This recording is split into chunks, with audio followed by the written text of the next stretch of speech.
Fala pessoal, sejam bem-vindos a mais um Bytes of Kubernetes. Bom, hoje a gente vai falar sobre um pouco da arquitetura do Kubernetes e que é muito importante a gente entender ali como que isso funciona, né? Então a gente vai começar pelo Control Plane.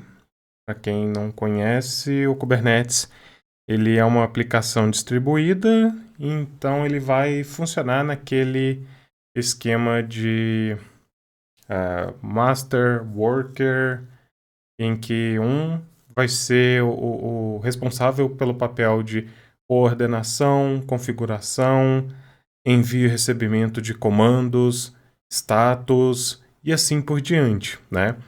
E quem faz esse papel de controle ali é o control plane, né? Ou master node ali, em que ele é composto por alguns elementos que garantem o funcionamento do Kubernetes propriamente dito, né? Bom, vamos lá. A gente tem o API Server. O API Server, ele vai ser o cara responsável por receber e enviar os resultados de comandos que a gente consegue enviar para dentro do Kubernetes. Ou seja, é por ele que a gente vai fazer a interação com outros elementos propriamente dito. Quando a gente viu nas outras aulas a criação de pod, o pedido de pegar log, fazer um describe ali nos pods, né? O comando, ele passa pelo API Server, ele bate aqui no banco de dados, pega os resultados daquilo e envia o resultado de volta. Né? Então, ele é o cara que a gente vai interagir ali. Inclusive, é por meio dele que a gente interage com outros elementos aqui de dentro do Kubernetes. Então, em instalações on-premise ali, você vai ver um cuidado especial em cima desse cara, porque ele tem que aguentar a pancada de múltiplas conexões ali em cima dele, né? Então, para quem for trabalhar ou estudar mais essa parte, esse cara aqui merece um cuidado à parte. Não que os outros não precisam, né? Mas é por meio dele que vai acontecer a comunicação em si ali dentro do Kubernetes. Outro elemento muito importante é o etcd. Ele é um banco de dados chave-valor ali, pelo qual que você vai consultar as informações do Kubernetes e toda e qualquer alteração que for persistida, ela vai ser persistida nele, certo? Tanto que em instalações ali on-premise, é interessante você manter esse cara separado da sua estrutura, onde que ele por si só, você vai trabalhar ali numa configuração de alta disponibilidade, com bastante redundância ali, para que você não perca as informações do estado de saúde do seu Kubernetes. Se você perder esse cara aqui, o que vai acontecer? Você não vai conseguir pegar o que está acontecendo, o que já está persistido dentro dele e saber o estado de saúde do seu cluster, né? Então, é um cara que você tem que prestar bastante atenção ali. Em cloud, a gente não se preocupa tanto com o control plane, por quê? Porque geralmente a gente simplesmente faz uma consulta no serviço e recebe o resultado. A cloud, ela é responsável por manter o control plane isolado ali da gente, em que a gente só pede, sobe nó, instala, destrói, executa e assim por diante. Porque eles são responsáveis por manter a alta disponibilidade e fazer toda aquela configuração de redundância em cima do control plane como um todo, né? E não somente o banco de dados aqui ou a robustez do API Server, o que é muito legal.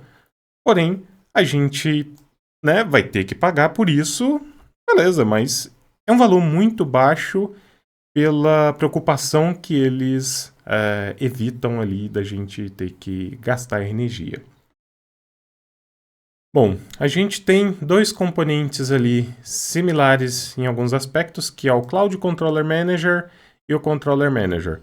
O Controller Manager, ele vai ser o cara responsável por verificar diversos status e aplicações de dentro do cluster do Kubernetes para garantir que está tudo funcionando, né? Então, entenda ele como uma controladora ali que verifica todo mundo, olha o estado de saúde, vê se está todo mundo no estado desejado ali e assim por diante. E é legal que a gente tem o Cloud Controller Manager, que ele vai fazer mais ou menos essas funções, tá?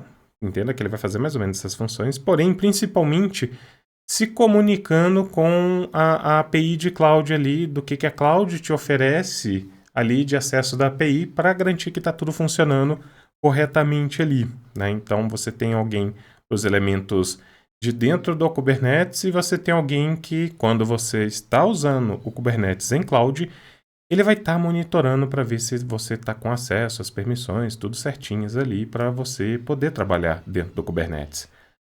Um outro cara também muito importante é o Scheduler, no qual ele entenda que ele vai ser o responsável ali por fazer a distribuição das execuções ali entre os nós dentro do seu cluster de Kubernetes. Como assim? Você quer subir um pod ali, ou algum outro workload, você vai enviar o comando para o API Server, ele vai pegar, registrar no etcd e depois vai pegar e mandar a execução ali para o Scheduler para ele mandar para um nó mais adequado, com recursos sobrando ali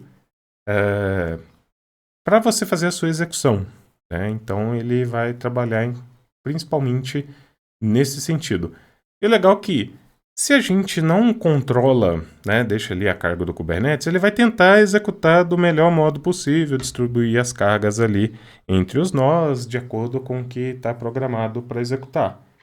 Senão, a gente pode interferir ali nessa distribuição de execução ativamente, em que a gente escolhe qual é o perfil de máquina que aquele pod ou aplicação inteira vai executar. Isso é interessante, que já começa a tirar um pouco aquele negócio, pô, minha aplicação é distribuída, o Kubernetes ali, ele é todo distribuído, me dá toda uma questão de abstração ali dessas execuções. Beleza, então vou pegar e deixar esse negócio solto ali.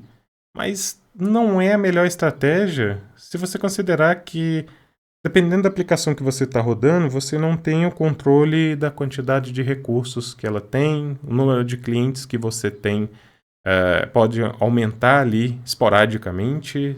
Então, assim, não é bom você deixar simplesmente executar a ermo, né? Então, um certo controle ali é muito importante. Bom, esse é o control plane, né? Lógico, tem muito mais detalhe, muito mais coisas, mas para nós aqui, iniciando aqui, né, no mundo de Kubernetes, a gente não tem que se preocupar com esse tipo de coisa ainda, visto com que a gente consegue já resolver muito problema sem necessariamente saber a fundo cada um desses elementos aqui. Mas entender ali como que é a interação entre eles, a responsabilidade de cada um ali dentro do contexto do cluster de Kubernetes é muito importante ali para a gente fazer o deployment mais correto das nossas aplicações. Beleza, pessoal? Então a gente encerra por aqui. Deem like, compartilhem e a gente se encontra nas próximas aulas. Valeu!